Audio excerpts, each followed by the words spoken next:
Turn that frown upside down or the TraumaMan will get you. It's Parker Finn's Smile, based on Finn's short film Laura Hasn't Slept. Smile follows in the footsteps of modern boogeyman curse films like The Babadook, and It Follows with a somehow even more passive evil entity.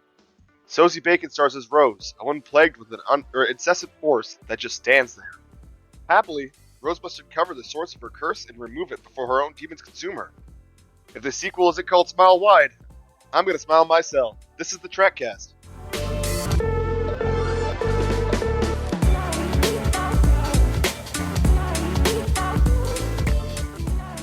Christian, thank you for another well-written intro. I think from here on out, we're going to try to rotate those around. Person who brings the movie to the table in the TRACcast. And yes, welcome to today's review of Assorted Cinema. I am one of your co-hosts, Trevor. I'm Ryan. I'm Aref. And I'm Christian. And yes, this is today's review of Assorted Cinema. We want to appreciate that you are here listening to our podcast, listening to four dudes talk about a movie. There is something we do want to say about this movie. Smile is the movie. This came out in 2022. It's the horror movie directed by, Christian, help me out here? Parker Finn. Parker Finn, thank you. Directed by Parker Finn. We do want to say to our audience that Smile, as in its entirety, it deals with some pretty tough subject matter. Let's just say that, I guess. Does anyone have better words for this? It's difficult to kind of talk about the film without touching on those subjects. So, just content warning, trigger warning. There is going to be talk of serious mental illness, self-harm, suicide, etc. So those will be topics we'll be touching on. Yeah, definitely the entire opposite of the title given. I mean, this is a horror film. How ironic. Yeah. Aref? Just want to reiterate, it's going to be exclusively within the context of the movie, but it's always good to at least disclose that, specifically with regards to self-harm. So yeah, and if you or a loved one is experiencing any self-harm or issues with thoughts of suicide or self-harm, please contact the helpline at 988. Thank you. Aref, can you please take it away for us? Smile, we gave a bit of a cold intro, but I specifically chose this film. I think it was one of the first movies I watched post-COVID, like in theaters, I'm pretty sure. That makes sense. Yeah, I think that timeline checks out. It's a fun time. It takes me back to like 2010, 2012-ish horror, because it really embraces the jump scariness of it, the tension building of it. And I thought that was fun. That was the type of horror that I grew up with. I wouldn't say this movie is the best thing in the world, but I think it's a good time. I think it's a fun time. And that's why I chose it. I thought it would be good to show my friends who haven't seen it. I know Christian's seen it before. This is a rewatch for him. Yeah. That was kind of an interesting angle, too, to like kind of have two people rewatch it and then two kind of fresh faces. Yeah, two fresh eyes. Yeah, that was me and Ryan are the fresh eyes on this one. I'm a big horror head. I love horror. I know Trevor's not. Yeah. That'd be fun to, see a tertiary perspective from someone who's not really into horror. When I see a horror movie, like part of me really wants to get into it and be a part of it. Like I like the idea of being a horror fan and like liking horror movies. But one, I'm scared of blood and I don't like, that sort of thing. When it's like over the top gory violence, I'm like whatever, but like when it's realistic, like in horror movies, I don't know, something about it. Trevor, it's just corn syrup. It's not real. Yeah, I know it's not real, but it's just it's still visceral to me. And then two is like, I don't know, horror movies are like, they're just like tough. They're just kind of tough, man. And it like I don't know, like just for me, I can't get into the chewy interior of a horror film. The hard exterior gets to me, except in certain cases where like the movie is like a good movie, like there's more to it than just kind of the scares and stuff. Robert Eggers' Witch, fantastic movie. Like, Yes, right. I've seen Barbarian, and Barbarian came out around the same time as this, and I saw it late, but like that's a great horror movie. And yeah, Barbarian's really good. I've seen Silence of the Lambs, like I've seen some classics, but like I don't know, I just was never like into it like everyone else was. You're not like a slasher guy. You're more like thrillers. Yeah, I do love me a good thriller. The thing with horror, the thing with Smile, to me, it really feels like a run of the mill horror, I don't think it really brings a lot to the table that's different or new or groundbreaking anyway. To go off Trevor's point here is like, I am a horror fan, so like as if someone watches a Marvel movie and enjoys it, I'll watch a run of the mill horror movie and be like, oh, this is so much fun, this is whatever. But then again, if you turn the page, I'm like, oh, X movie, not horror, just some random movie. X movie lacks substance. It's bullshit. So I'm also like a Letterboxd pretentious asshole. Well, it's funny that you say that too, because like there was a movie that you and Christian watched on Netflix that was like a horror movie, and I watched it, and I did not like it, like at all. There's someone inside your house? Is that it? Yes, that's it. That's it. Yes. Okay. There's certain things about it I would like it. I understood what about it was likable. I guess I don't know. Yeah, see, for me, it's just the format that is fun to me. You know what I mean? And Smile really brings it back to the original movies that kind of made me fall in love with horror before I started going back and watching classics. That 2010, 2012 like era. Yeah. Stuff that's like, post The Ring, where it's kind of like really jumping on like the CGI. That's fun. It's trying to be abstract, like it's tackling concepts that aren't, it's a guy in a hockey mask and he like is impervious to bullets. It's an entity that is associated with mental illness. Really, it's a curse movie. Yeah, it's a curse movie. It's a curse movie. And correct me if I'm wrong, but I can't really think of a movie, at least in modern times, that starts off with a cold opening like Smile, where it's boom, dead mom on the bed. Spoiler alert, sorry. Well, I mean, it's like the first frame. I think we've had a lot of chat, but we haven't even told the audience how this movie starts or what happens. I'm your what do they call them in the courtrooms, like a stenographer? Yeah, a stenographer. I was gonna say like a tome keeper. So this movie starts. It starts on a very happy image. Of course, the film is called Smile, of a woman dead on a bed. Pills strewn about. Yeah, there's like all this stuff's kind of strewn about. It kind of pans around, and the young daughter of this woman is just kind of staring at her, and it's very like, oh, shocking, dramatic moment. And then we kind of hard cut to the present day. That little girl grows up to be Kevin Bacon's daughter, aka Rose. And Rose, she's a therapist at a local hospital. I don't know, did they mention what specific kind of branch of therapy she's in, or just like she does? I don't think they go into details. I think she's just, it's emergency, isn't it? Yeah, like emergency. Yeah, she works with the people that kind of come in and like the 5150 wing, emergency services. Which is kind of funny because the guy got 5150 from being 5150. Like that. That's so true. That's really beat him up. Yeah. Yeah. They just 2 times over the legal limit. Way to kick him while he's down. Yeah. So we meet Rose, and she is a therapist at this hospital, and we see her talking to this guy named Carl. Thank you, Carl. Yep. It's just a nice little scene to kind of get to know who she is. Played by Sosie Bacon. Yeah, Sosie Bacon, Kevin Bacon's daughter. Who, once you know that, you can't unsee it.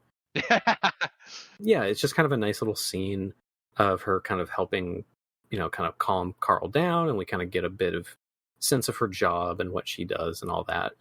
And then we meet kind of the most important character of this kind of inciting incident, a woman named Laura. Yes. Who we should preface this. We watched this after. The film Smile was based on a short film that the director did that was then picked up by Paramount to then be made into a full movie. And that short film is called Laura Hasn't Slept. The woman that plays Laura in that short film shows up in this scene as the same character. So there's kind of a connective tissue in that way. I feel like it's almost a retelling of that short film because it doesn't follow suit perfectly with the movie. No, not exactly. Fully formulated. The inspiration was there. You could definitely tell the idea. Yeah, in Laura Hasn't Slept, it's more dream, whereas in Smile, it's more trauma, like mental illness, hallucination. Yeah, it's not really a dream. Going back to the hospital scene, I actually had a question for you guys because I'm not as good with like the technical aspect behind. Oh yeah, I noticed that throughout all of the hospital scenes, all of the nurses' outfits were pink on top, white on bottom, which matched the color spread of the walls behind them perfectly.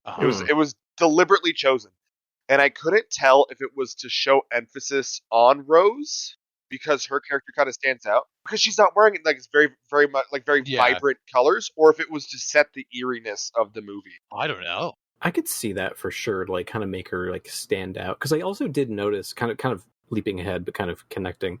There's a scene where Rose is having dinner with her sister.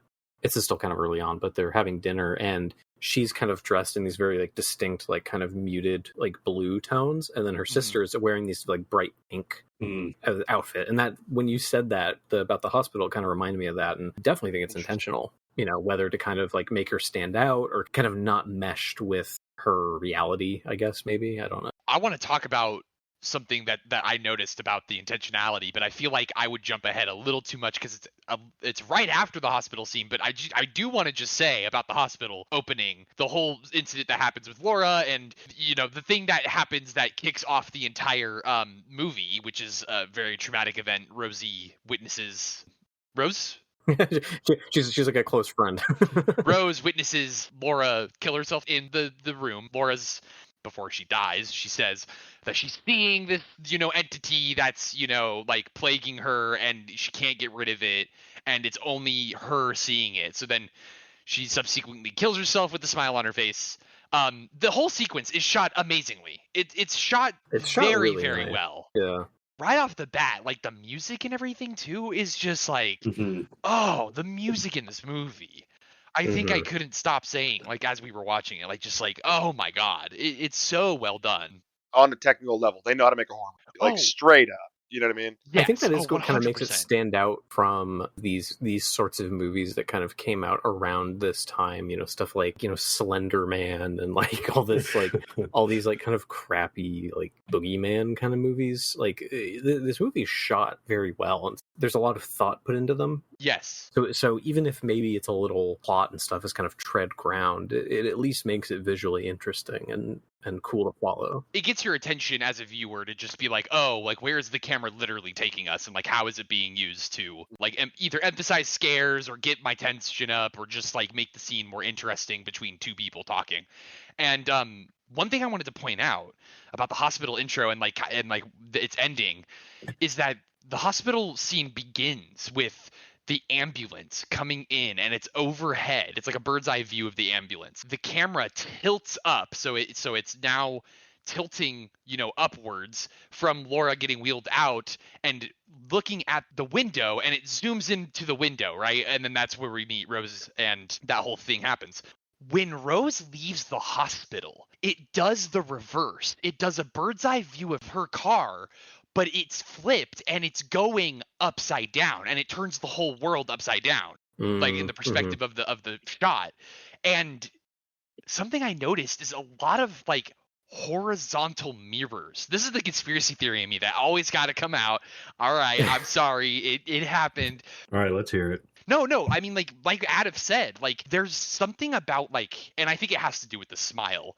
Right? Because you have a smile, and then if you flip it upside down, it is a frown, and that's dying. You usually frown. If you're happy, you smile. But there's a lot of like horizontal mirrors. In fact, I made a note.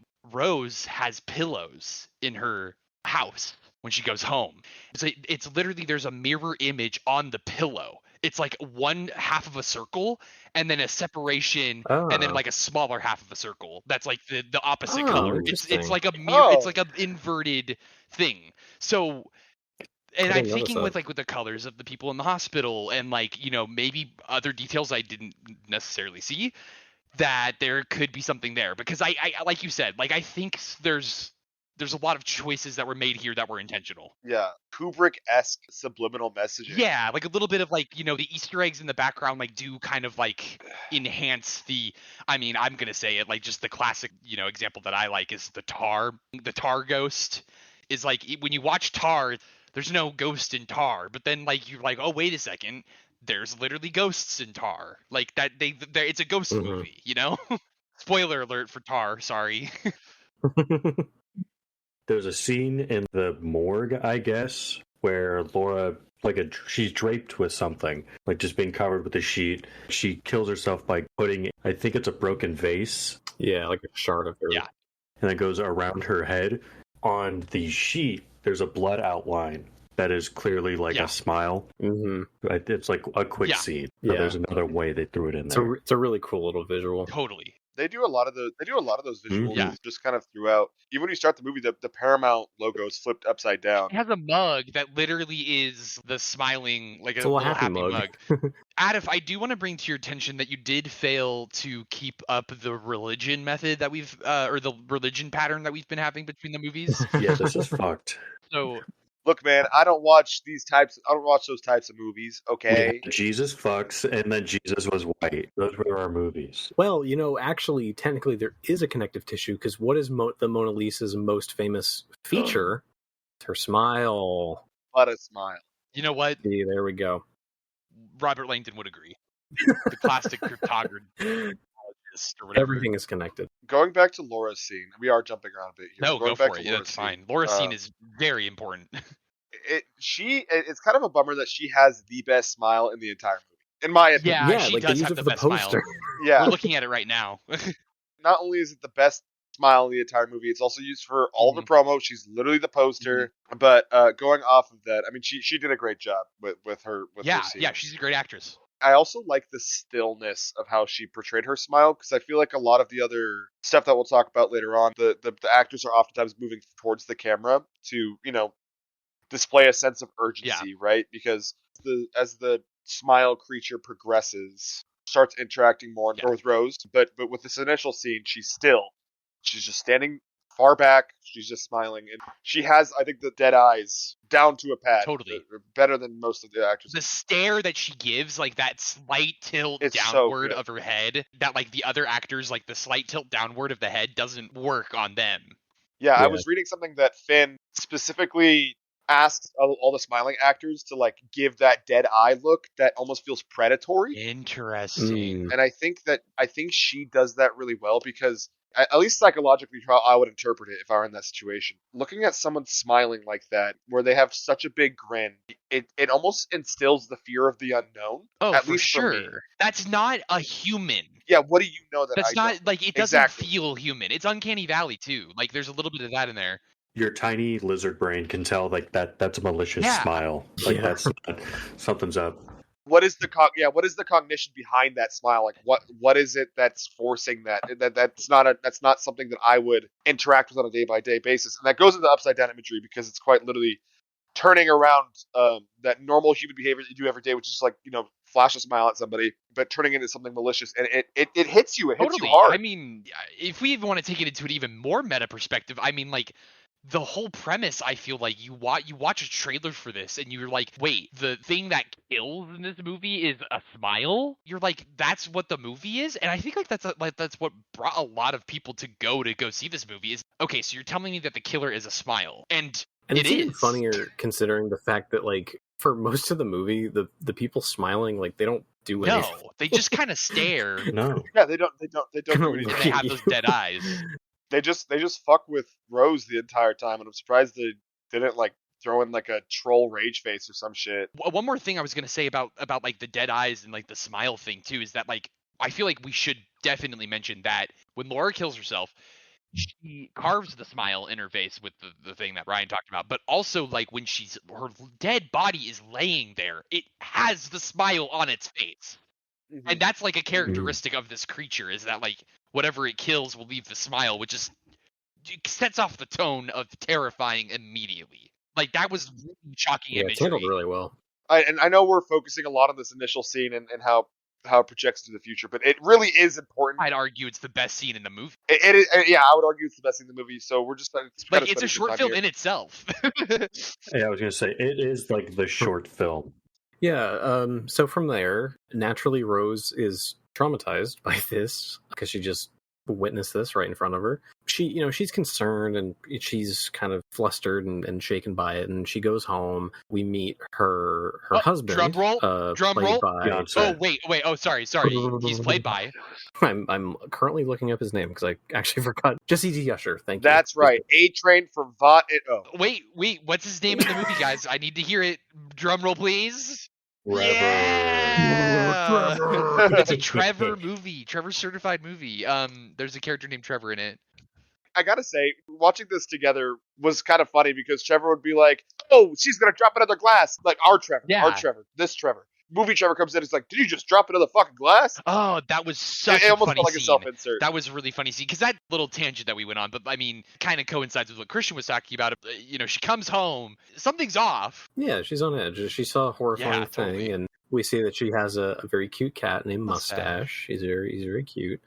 And her husband Trevor's, trying to comfort her and be like, it was horrible. I'm so sorry that happened and all that. And then from there, she's like, it's fine. Like, look, we have to go out to dinner with my sister and her husband. And you can tell that there's some tension between them. Holly seems just kind of, unaware of things. And she kind of makes kind of rude comments about the work that Rose does. Spaced out at this dinner, not paying attention. She's like disassociating. And then from there, they go home, and she's like, it's fine, whatever. And she goes into work the next day. And then this is kind of where we get the first little spooky moment. Yeah. She's walking down the hall, and, it's just normal, passing by all these rooms. And then we see one room, and we just see Carl from earlier. He's just sitting up straight in his bed, like just smiling into nothing. You can tell he's smiling too. Into the void. And it's doing that focus pull where she has focus and he's not in focus, but you can totally tell he's smiling and doing that same face. Yeah, she does a double take. Oh, and Carl's doing his chant that he was doing in the beginning of the movie too, where he's like, I'll die, you'll die, my mom's gonna die, everyone dies. Gonna die, yeah. And he's smiling while saying it. Terrifying. I wrote in my notes here, Carl sounds like John Mulaney. In that scene, he did very much sound like John Mulaney. He's like, you're going to die, you're going to die. You're going to die, you're going to die. And then he just kind of starts freaking out, and then she's like, oh, 5150, 5150. And then all these people come in and like tackle him to Take his matters bed. into their own hands. But when they go in the room, he was just chilling. Yeah, he was just laying in bed. Bro was taking a nap. You know what I mean? First inclination of like, oh, these are the, she's hallucinating. Yeah, that's exactly what I was gonna say. It was just like the monster. This is how the monster operates. You get a hallucination. So nothing that we can watch in the movie can be trusted at this point, which is still fun. So she goes into a White Castle. I mean, her boss's office. Because Cal Penn is her boss.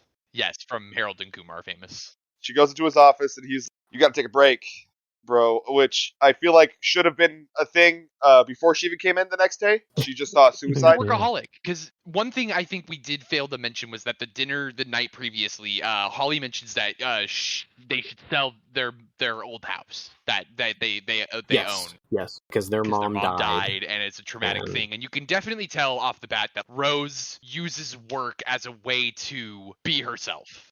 To cope, which is like dealing with traumatic, people who have gone through traumatic things and are mentally ill. Sorry. And they have a little, kind of back and forth about like selling the house, and Rose doesn't want to do it. Holly does want to do it. Holly's husband also thinks they should do it. But no one cares about Greg. Fuck Greg. The worst character. Yeah, Holly also mentions that her son is having a birthday party that Rose needs to show up to and get a gift for. And Rose is like, oh, yeah, like, I'll totally do it, whatever. And that's when she goes home. She goes to work the next day, and then the Carl incident happens. This monster operates in hallucinations, which is pretty crazy. And, yeah, nothing you can see can be trusted.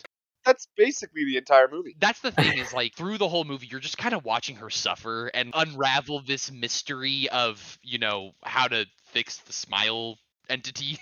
Again, we're going to rely on our bailiff. Before we go to the next scene, which is where she's home and then the home security thing goes off, we should briefly mention, we don't have to go fully into it, but there is another important character that we meet a little bit before this who is a cop. His name is Joel, played by Kyle Gallner.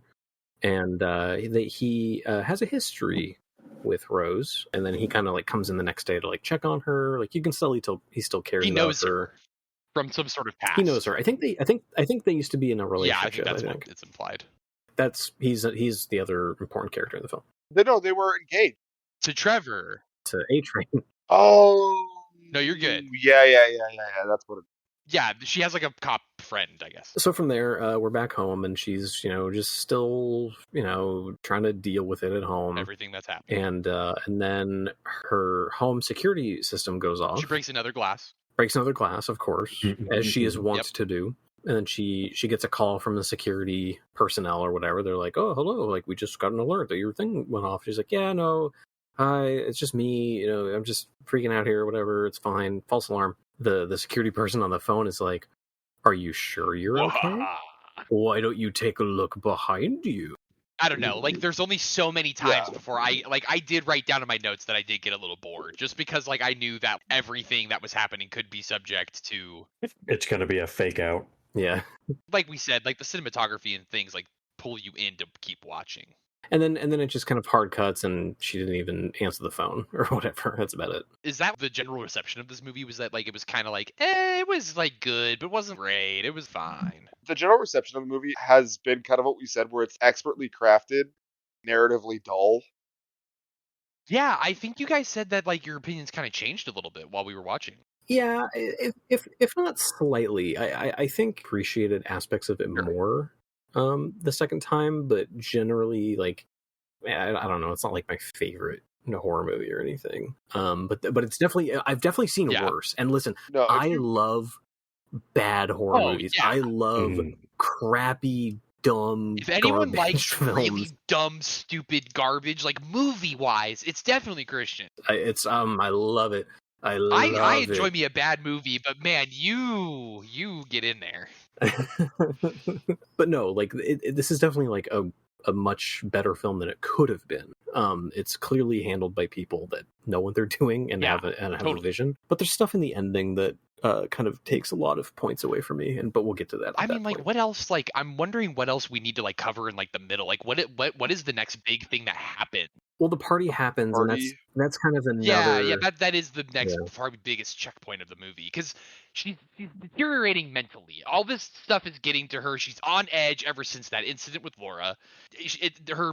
Her nephew's birthday is coming up, and she gets him a toy train at this toy store after one of her episodes. Comes home, packs it up, and puts it in a box, and then like more scares happen. I think like time passes between her packing up that toy.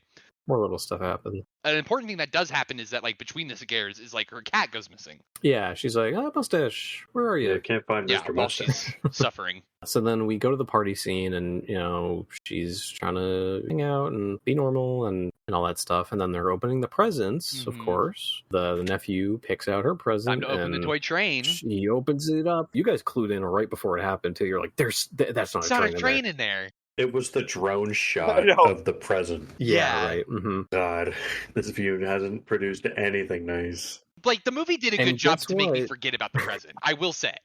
Like, they do introduce it enough, like, in the beginning that, like, you forget about the present because you see her pack a toy train in the box and wrap it up. Mm-hmm. We made a joke about the wrapping paper even, too. Like, the kid opens it up, and lo and behold, it's her fucking cat. We found Mustache. Good news. Bad news. That news is dead. And it's not a hallucination. This is actually happening. Yeah, and the entity's in the room. Yes, the entity is in the room. Yeah, because she looks around and she's like, no, like I didn't do this. Like, no, it was the smile man. It was the smile. No, she doesn't say that. But it was the smile she's man. Like, no, I was gonna ask, is there a way to tell what is a hallucination without it being out of place? Like something like the Matrix did the tint, like the green tint. And I did notice in some hallucinations there was like a weird filter they put on, like at the very end, the big twist hallucination. Oh yeah, true. We'll get there, but that they have a certain glare on the camera that they also use in the toy store. But I don't think that's consistent. Okay. Which kind of makes it like a bit more hard to discern, like it is for her, what's real, what isn't. You do think that the cat scene, the birthday party scene with the nephew and the cat, like you do think for a second it could be fake. You're like, oh, it's part of the hallucination. Yeah, she's freaking out. But then nothing. Like everyone else is freaking out, and this brings up a good point, I think, because Aref, you said that like a couple times during this movie, and we all agreed that some of the reactions that people give to Rose when she's doing her hallucinations and like the smile creature is doing her the mind magic. You said that like some of the people in the movie have like genuinely like real reactions to like somebody saying these crazy things. Yeah, like because like what Rose is saying is not normal. No, what Rose is saying isn't normal. And even if you're watching this from Rose's perspective, there's nothing to convince you that what's happening isn't just hallucination. Even we're kind of like, you're not doing a good job convincing. Because you can't. You can't. can't. And like the way people react around her is with such fear of her unpredictability, but also concern, which is they do want to help. A lot of the people close in her circle. In normal horror movies, you would see like people going, stop it, shut up, you're just being dumb or whatever. This comes from a major psychological angle where people are like, oh, you're acting up. This is not good. Treats mental illness as a literal monster that kills people, which isn't a great look. I think it's more trauma, but I get what you mean. Yeah. I do agree with you that like this movie does treat mental illness as like a real thing and like something that like, you know, is serious. Yeah, totally. 100%. It could be handled way worse. Think that the creature lends itself to like cancel out all those points. I agree, and I think a big point that this gets is how people interact with her. There's a mixed bag of people trying to help. Her husband, her own therapist. Yeah. At one point, she goes to talk to. Yeah. I think at this point it's established that her mom has some kind of psychosis. They're like, oh, she died. She died, and she had something, and they're like, you have it too. Yeah. That's kind of like the implication. Yeah. But they never say what it is, but it's. You kind of understand. They really like to dance around to full diagnoses in this movie, which I think is kind of a cop out. So I mean, I understand from that angle. With you though, that like without giving it a name and the proper diagnosis or like doing the research or at least bending the story narratively around that, you don't get to say your point as strong as you could and make something a little bit more interesting. Is it at this point that she goes to the therapist, I think, for the first time? She goes before the birthday party, I believe. But yeah, they just kind of talk about the fact that her mother had issues and stuff, and allude to the trauma of her mother dying in front of her. That, like, you know, is why she might be, you know, stressed out. We go on to like a 45-minute montage of her going to different locations, trying to convince people she's not crazy. It's after the birthday scene because she falls through a coffee table and her sister like kicks her out and is like, "Get the hell out of my house! Like, do not see me!" Excommunicado. I mean, she brought a cat to her son's birthday. I mean, a dead cat, especially. Yeah, for her nephew. So it's at this point that Rose begins to be like, okay, I need to figure out what's going on here. Right, the mystery. She starts to trace deaths to kind of find a pattern. Laura had these kind of things, you know, what happened with her, and then she kind of sees all these patterns of people that witnessed a suicide and then ended up killing themselves like a week later or something. She gets all this information from her ex friend Joel, her ex boo. Yes, the cop. They basically, with his help, he says that there was one person who wasn't involved in the suicides, but is in jail because he murdered somebody. 20 cases, 19 suicides. 20 cases, 19 deaths. Which it was implying that there was somebody who saw. So essentially, setting up the entire movie. Okay, you come in contact with this demon by seeing a person who's already afflicted kill themselves. You get the trauma from witnessing that, and then you pass it on within 4 to 7 days by killing yourself. Very and so traumatic. on and so forth. I brought up the point where I was like, I feel like the cops would have caught this trend by like 5 deaths. It's like, because you open up a case file, oh, this person saw someone else kill themselves, who saw someone else. Oh, that's weird. But I guess there's no police division for supernatural trauma entities. But if I were a cop, I'd be like, oh, there must be some kind of cult activity or something, you know. But beyond that, I think this is where the movie kind of turns for me, and I'm like, it starts dragging 100%. On a little bit too much without adding much more. So I was like, okay, this is what around the midpoint, maybe a little more of the movie. I would say towards the end, maybe end of Act 2. I'm like, okay, cool, we're getting some development here. Like, we can start making moves, but not many moves are made, I'll say. It's more of the same throughout. I mean, okay, let's go to the prison scene. Because that's kind of that's kind of like the lore section of this film. They go visit the person that witnessed someone kill themselves but didn't end up dying themselves. They killed someone instead, and so they're in jail now. A guy named Robert. He reveals to Rose it's an entity that feeds on trauma. The trauma that you see from watching someone kill themselves gets transferred to you, and then it makes you do it in front of someone else to pass it on. but he was able to escape it by killing a random person and then having that random person, another person, it's the only way to do it. And it's the only way to do it. He freaks out because he finds out that it's like, he's like, you came here and you have it. Like, no, get her away from me, and all this stuff. I think it's a missed opportunity for him not to be able to like see it. Like, he's been touched by it. So. Yeah, he should have been like, you have it? You have it too. Should have been like The Shining. Yeah, right. Because that's a good point. Without her even saying it, it just like fades in behind her, you know? Because that's the last we see of him. Ultimately, like, it worked for him. It worked. Like, he's like happy. He's totally fine. Not happy, but like he's just in jail. He'd rather be in jail than dead, I guess. And also, that scene didn't really make sense to me in general because he demanded that her cop ex-boyfriend leave the room, but it was already established that he confessed. Like, he's just gonna fucking badmouth me. He's gonna judge. Because like he also didn't want him to witness him tell her, "Hey, you should kill someone." True. That's very true. Yeah, tell her to kill somebody. So after that scene, there's some more kind of hallucinations that happen. So they leave, and then there's some more hallucination moments. There's one particular hallucination moment I want to bring up because it ties into kind of a comment that you made, Ryan, and it kind of ties into a little factoid I have. Me? Yes. So we were watching it. There's a scene where she gets visited at home by her therapist. She gets interventioned. Yeah, being interventioned. She doesn't like it, and she's talking to the therapist, and then she gets a call on her phone. She answers the phone. And it's like, "Hi, it's me, your therapist. Like, I'm coming over." And then that's when you see the therapist start to smile. Oh no, it's here. A couple things. One, I gotta say, I think the demon voice was a little much. Yeah. I think that was a little dumb. It was. Also, at this point, it's been established that you need somebody else to be present to kill yourself and like pass it on. Otherwise, I think kill yourself. Just haunting her. What's the stakes? Oh, that's true. That's a good point. No, especially in this scene. What's the demon gonna do? Fucking kill you and then not be able to live longer? You know? But in this scene, the demon kind of chases her and like pushes her up against like a wall, and you see the therapist as the smile demon kind of gets close to her face, and there's like a really up close shot of her, and the therapist is like drooling like right in her face, like snarling. Oh yeah. Brian, you made a comment that it kind of looked like that famous scene from Alien. You know, the drooling alien, right? It's damn near one for one. A little interesting factoid.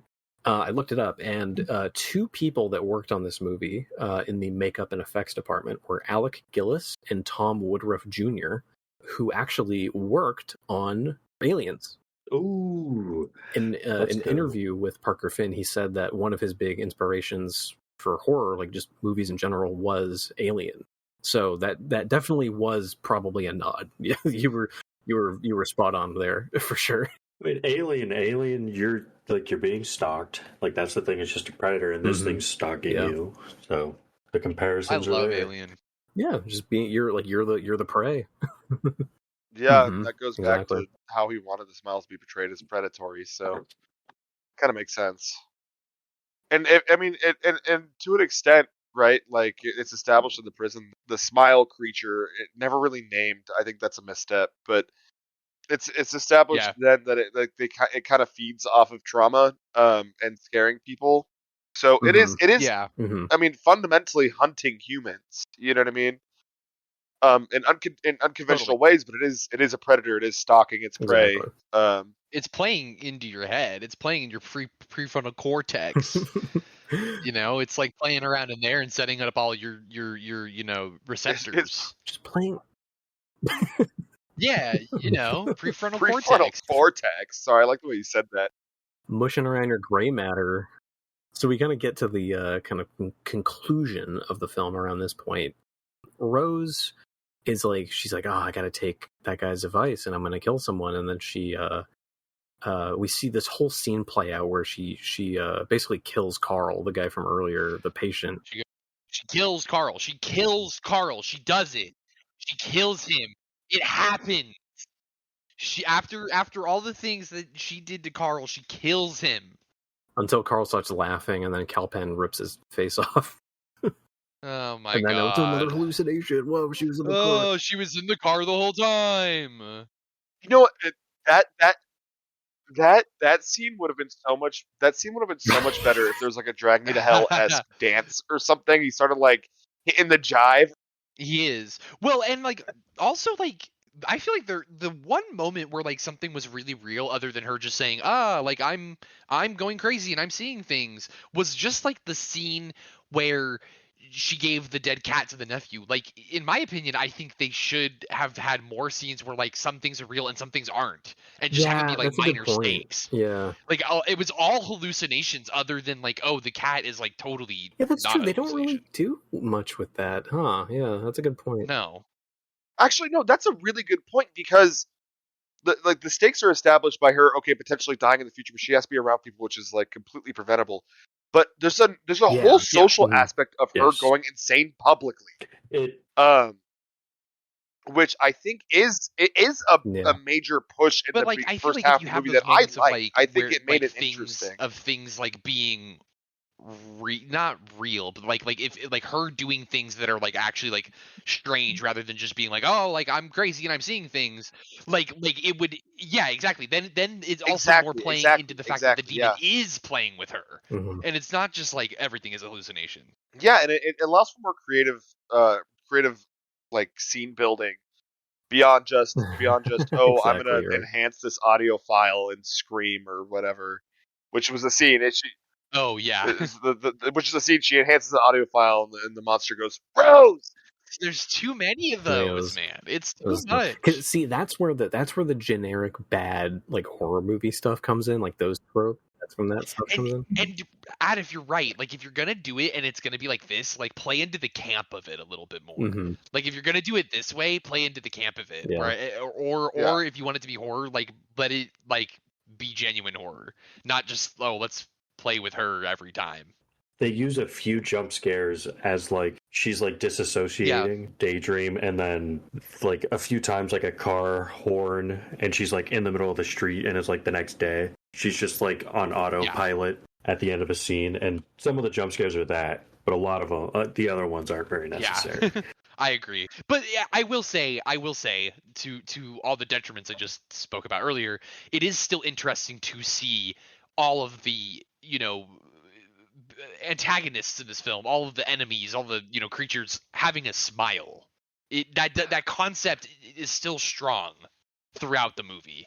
After that with Carl was when she's like, well, guess what, idiot? If it transfers from trauma, if I kill myself in front of no one, you can't do shit. So thought about it. She was like, I can do it. So she resolves. So she calls Joel and she's like, I'm going to kill myself in my childhood home.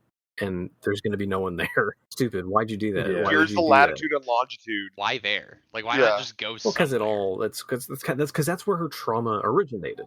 It ties back to the trauma. For someone of her, of her knowledge, like she would have thought about confronting the trauma way earlier. I mean, I guess. She's just in denial about it. I think it's also implied with like the therapist having a therapist situation. Yeah, it's like not when it's internal, it's not always addressable. So going back to the cop scene, she has all this proof of suicide after suicide after suicide in a chain, right? And it has all the dead bodies. And instead of ever showing that to people as proof that, hey, I'm actually being cursed, look at this chain of 20 people who have committed suicide after seeing one another. She just opts to not show people that. The one interaction where she does kind of show some of the files, which is her sister. Yeah. She just shows them shows her the dead bodies, which doesn't help her sanity case at all. That is exactly what I mean. Is like I feel like she would have figured. I don't know. Something about it is just a little off. She goes to the house and she's like looking around at her, like all the memories, all this stuff. She picks up her home's iconic oil lamp. I think Ryan made a comment about that. Yeah. Mom's iconic oil lamp. That is so funny. Why was that there? Mom and her wacky ways. It's a whole moldy, like dilapidated, like crusty derelict house. Like no one's lived there for years, and there's a working oil lamp. It's so we can have a fire in the end. And it's here that we kind of reveal Rose witnessed her mom die, but didn't help her. She didn't help her because her mom was abusive to her and all this. And that's kind of where her trauma stems from. Like just this kind of like this weight she's carried for all this time. But I'm not sure if that's like the smile demon saying that to make her feel really bad, just to drive her into the dump, because she was a child. Yeah. That definitely seemed like it was the demon, like playing on her own kind of insecure. Like, no, that's definitely something that could happen. Is blaming the kid, but also it is interesting to see how that event affected her career as a character, because she was helpless and she couldn't help her mom in that death situation. She did go and like work herself to death, trying to recoup for that. She's working 80 hours a week, help the helpless, because her mom was psychotic. She's helping people of similar illness. She is, yeah, but I mean, and like towards at this point of the movie, it really does feel like a short film that was stretched to 2 hours. It's not thought out well enough, or like doesn't take enough risks to lend itself in a larger context, or like for a longer experience. Yeah, good elevator pitch. Which is so funny, because that 10-minute opening was so good, and it is clearly segmented from the film, because it's the event that kicks everything off. Yeah. Like everything that comes after is just kind of like that's the cause. We're just watching the effect. This is where, and I'm going to inject some of my personal opinion in here. This is where. Oh, here we go. Christian's classic my classic opinions. Oh, here we go. This is where I start to really not like the movie. Which part do you start to not like it? I'll just say it right now. It's when there's a literal trauma monster that appears in this. Oh yeah, mama trauma. Mama trauma. She's talking to her mom, and then the mom mutates into the fucking thing. Exactly, but she catches the house on fire with the iconic oil lamp, and then she defeats the monster. Like, she gets out of there. She's like, "Oh, I'm out." Like, the house is on fire. She healed her trauma. I can just burn down my house and get over it. And it's the trauma monsters, whatever. We'll get big elongated. Woman with long limbs. She goes to Joel and she's like, "Joel, like, I've really just had it rough, but I just fixed everything. Like, can I spend the night with you? I just want to sleep," because she hasn't slept in a long time. And Joel says to her affectionately, yeah, and then turns into the smile monster. I don't know. Like, it's another fucking hallucination. Oh, yeah, it's another. There. Yo, you got me. You got me. Like, that ending itself is like fine. I had a better idea for the ending, but then I crossed it out. I will say, initially, that twist, I was like, "Oh, you got me," because I thought the movie just ended. When we actually did change, and then like I was in it for a little bit, I was like, "God damn it, we're fucking back here again. We're back in the goddamn house." That's a lot of this last half of this movie. Was she even in the house? I think she was in the car, and she goes back in the house. No. She was in the house the whole time, because when she runs out of Joel's apartment, she runs out to the front yard of her house, and then she's like, "Oh," and then she sees Joel run up. And then she runs back into the house, which is like so silly. And she was like, "Oh shit, I gave you my exact coordinates." Because we see the monster one more time. We see it in its quote unquote true form when it like rips its head off. The scene, I really did like the scene. I don't like the monster, but I like the visuals of it. I thought it was really, really cool. Visually, it's a great looking creature. Like, the design of it is crazy, and then like props to Kevin Bacon's daughter to let herself be vored by the creature. No, to vor the creature. Right, like there was CGI that was applied to her that outstretched. Like, she literally vored the creature, and the creature is like, creature has a lot of jaws. It's like all fleshy. It's really creepy, and it tears itself open with its jaw. It's weird. No, that's my thing. It rips its face off, holding their face off like an exorcist. Yeah, well, I just realized that's literally how one of the guys killed himself. I just realized that. Off. Like, his jaw was torn off. Sorry. And then like Laura in the beginning like cuts her throat and like it's like letting it out, like releasing it or whatever. This is the thing about the creature that I don't like. I like, just inherently it's a nice design, it's cool, it's whatever, the CG's fine. I just inherently don't like the concept that we need a creature at the end of it. Yeah, I don't like it either. For its very serious, interesting themes of trauma being kind of like the monster, right? Like, I think that's a really cool idea, and for most of it, it handles it really well. But then I feel like it just kind of throws it under the bus when it's another generic monster at the end of it. They should have just stuck with like realistic gore and smiles. Yeah, if it was just if that scene played out and there wasn't a monster, I think it'd be fine. It also kind of cuts the tension a little bit too, because when it crawls into her mouth, you know that she's fucked, right? So when Joel comes in and sees her turned around, so we're like, okay, we know that like she's fucked. Like, oh my gosh, moment, like what's gonna happen? Is she not? Totally right. Like like the monster just like screws it up. I wonder if that's more producer. I could see that being a producer note. Like, no, we have to have a monster in it. We need to have a monster. And also, in my opinion, the existence of a physical monster kind of deteriorates the allegory that this movie's trying to go for of like transferring trauma. Oh, 100%. Yeah. That's why I hated this movie as it ended. I was like, this shit sucked. Yeah, it's not really, the monster does kind of cancel the whole thing out, and really, I mean, we could just say at this point the movie ends with her killing herself, and the how and literally it ends. I am a sucker for a pupil shot, though. I will say I'm a sucker for a pupil shot. Yeah, it was nice. So you don't physically see her, like she pours kerosene from the trusty oil lamp. Turns herself to an oil lamp. Yeah, that failed her. That failed her in the end. Joel just stares at her in awe. It's showing that he's like it's really affecting him, right? But also, with all you know, leave, turn around. Yeah, or like tackle her. Yeah, or stop her. It's a huge bummer. It's a huge She's bummer. Holding matches. I'm okay with her being affected by the small monster at the end and affecting Joel. If they did it in the scope of like relationship abuse.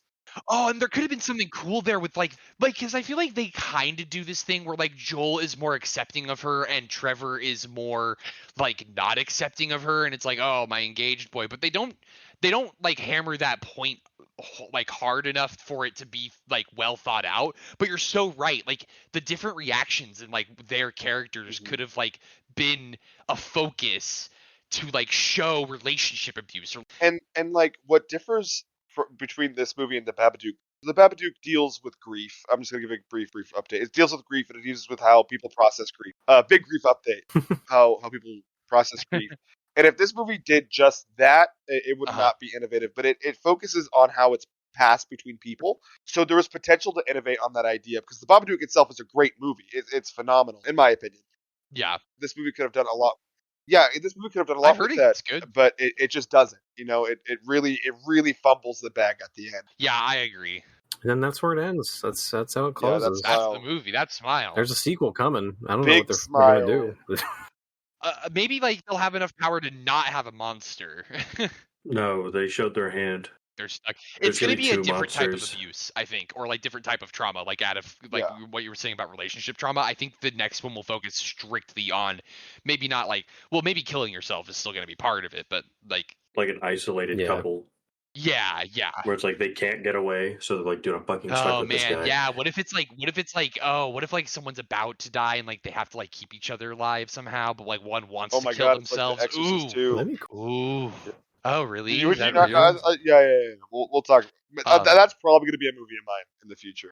The Exorcist 2, specifically. The one that came out in 2023. Believer. Yeah, it's so the bad. one that's terrible. That's a I'm excited. one. I should have done that. Whatever. You know, hindsight's 2020.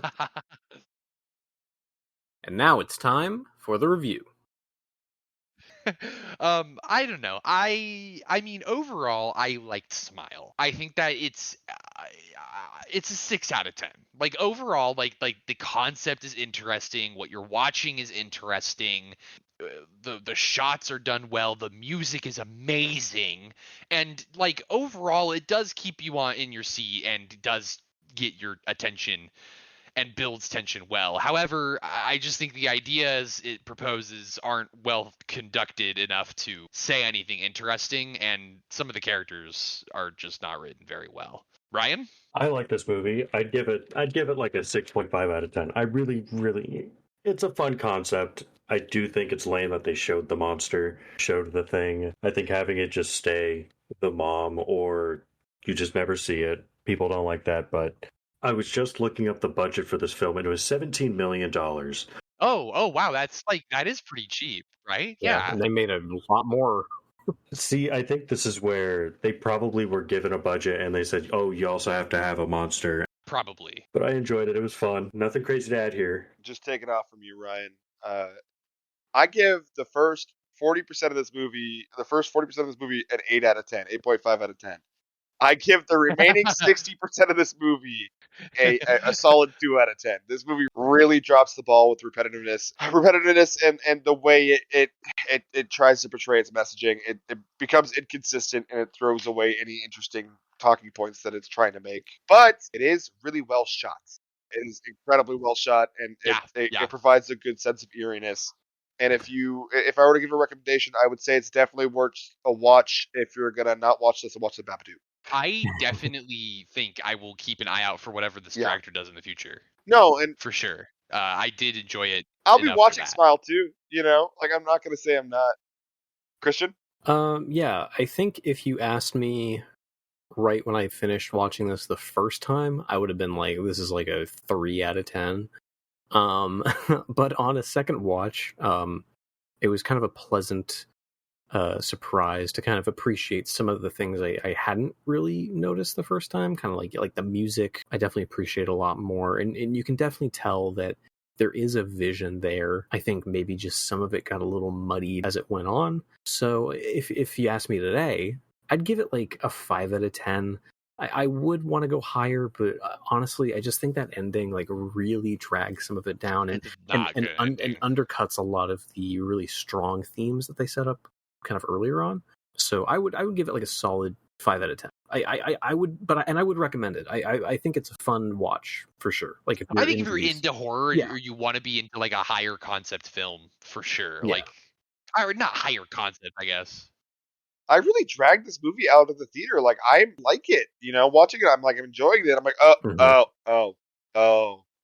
remember why. Yeah. But yeah, I chose this exclusively because it was fun and no other reason. So it was a romp and a riot. It was definitely fun to riff and raff on it for sure, and not like I don't think we riffed on it super hard, but I think that it's good for discussion and just good to talk about. It's fun. It's a fun movie. It's a fun movie. Not the cranium scratcher like a Man from Earth. I'll tell you that. True. Very true. Not a thought-provoking piece. Yeah, this one's for the horror fans. If you want a nostalgic trip down to 2010-ish horror, definitely give it a watch. If you don't really care about that, then I honestly, it's kind of a skip. It has strengths in the way it's shot, but overall, it really just falters towards the end. It definitely draws inspiration from movies like The Babadook or even It Follows. It's a stalker movie. If you have nothing else to watch, you can put it on the TV, watch it with some friends, and you'll have a good time. We want to thank everyone for listening to another episode of today's review of Assorted Cinema, otherwise known as the TRACcast. Please give us a like, a rating, a comment, a email, a fan mail, anything. Interact with us. Let us know that you like this. Let us know that you don't like it. Let us know if you have a movie that you want us to cover. Tell us if we got anything wrong. Yes, please. Tell us your opinions, please. I want to hear what people say about Smile too. Wrong we are. Yeah, how dog shit this movie is. We want to thank you again. Have a great rest of your day, night, evening, and we'll see you next time on the TRACcast.